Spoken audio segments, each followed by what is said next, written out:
It is 5:48 on what will be a very warm day here in the tri-state. Yeah, reaching the 90s almost. Gunnar Console, he is here tracking the latest on your Monday morning. Yeah, and right now we're not just tracking that heat returning to the tri-state. We're also going to be looking at the potential for storms yet again. This May has been very, very damp. We've seen a lot of rain, and we could even be seeing another wet end of the week. So the grass is definitely going to be super green as we enter June.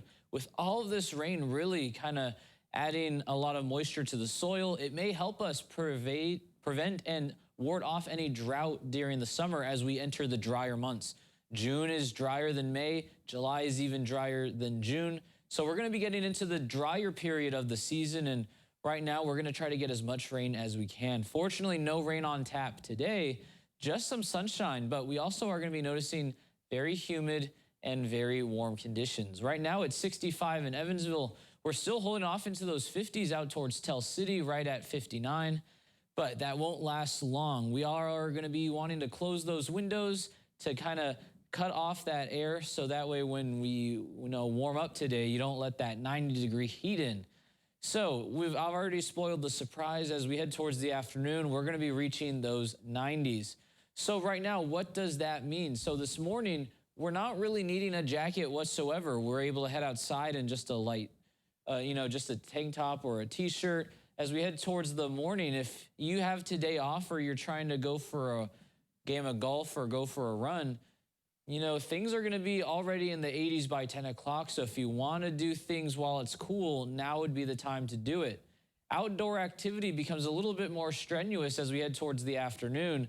We're at 86 by our lunch hour. Wouldn't it be a bad idea to take lunch outside, because that's not going to be too bad. It's going to be around 2, 3, 4 o'clock that you won't really want to be doing any activities outdoors that are strenuous. Because, need I remind you, we are still coming out of the winter and spring months, which means that our bodies haven't acclimated to the 90-degree temperatures yet. So with that being said, 90 degrees in July or August is no big deal, but 90 in May definitely can stress our bodies because we're not used to it yet. And the next couple of days, we could be dealing with another day of 90 degrees before things cool off and taper back, but that's only because of the chance for severe weather on Wednesday, strong storms on Thursday. So today we're dealing with clear conditions. Tomorrow, maybe some isolated thunderstorms, mostly towards the northwest corner of the tri-state.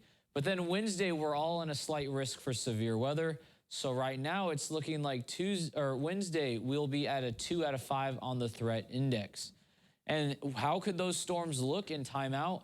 Well, it looks like we could be dealing with strong storms in the morning for that morning commute at 5 a.m., clearer in the afternoon, but then as we head towards that evening commute, storms are looking to fire up yet again.